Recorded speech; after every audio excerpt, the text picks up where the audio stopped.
Buenos días, chicos.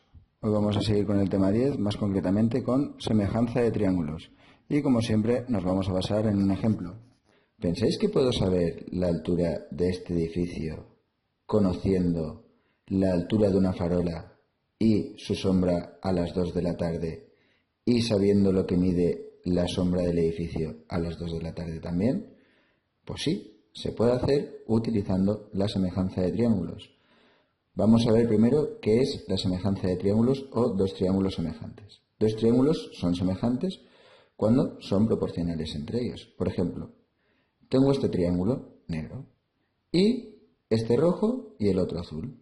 ¿Cuál pensáis que es semejante al otro? Exacto, el rojo. Vamos a ver por qué lo sabemos. La primera propiedad de los triángulos semejantes reside en los ángulos, de manera que si el triángulo grande tiene ángulos A, B y C y el triángulo pequeño tiene ángulos A', B' y C', el ángulo A tiene que ser igual al ángulo A', el ángulo B tiene que ser igual al ángulo B' y el ángulo C tiene que ser igual al ángulo C'. Pero las propiedades de los triángulos semejantes no terminan solo en los ángulos, sino que también está en los lados, ya que sus lados homólogos son proporcionales.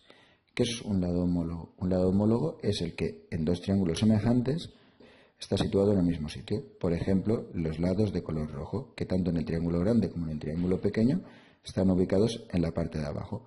A lo mejor si le ponemos letras se entiende mejor, de manera que el lado A del triángulo grande es homólogo al lado A' del triángulo pequeño.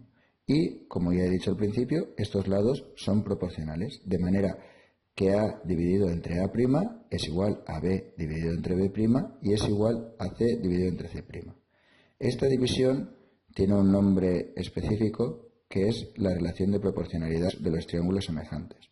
Con estas dos propiedades ya podemos solucionar el problema que se ha planteado al principio. Lo primero es detectar dónde están los triángulos.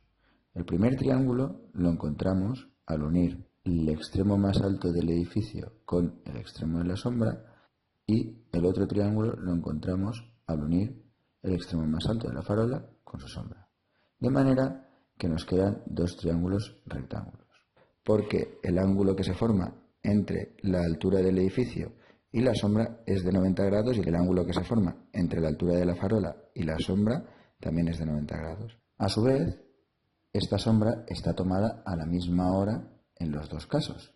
¿Esto qué significa? Que el ángulo beta que se muestra en la imagen es el mismo, ya que el ángulo de incidencia del Sol es el mismo. Así pues, podemos asegurar que los dos triángulos son semejantes, porque como sabemos ya, la suma de los ángulos de un triángulo forman 180 grados, de manera que el restante tiene los mismos grados en ambos casos.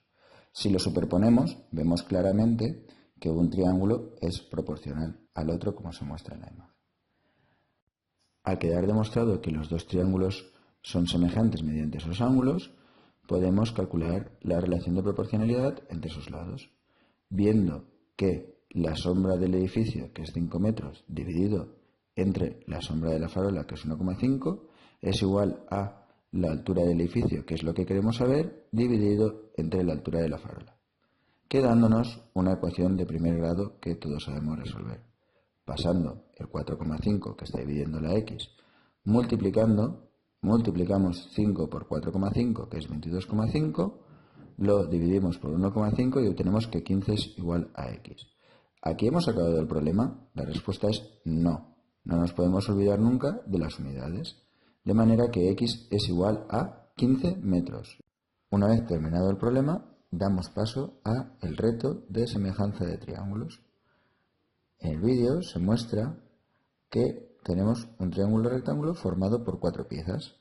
Si estas 4 piezas las ordenamos de otra manera, obtenemos otro triángulo rectángulo, pero en esta ocasión le falta un cuadrado. ¿Cómo es esto posible? Bueno, ya sabéis que tiene que ver con semejanza de triángulos y al final del vídeo tenéis una pequeña pista de la resolución de esta incógnita.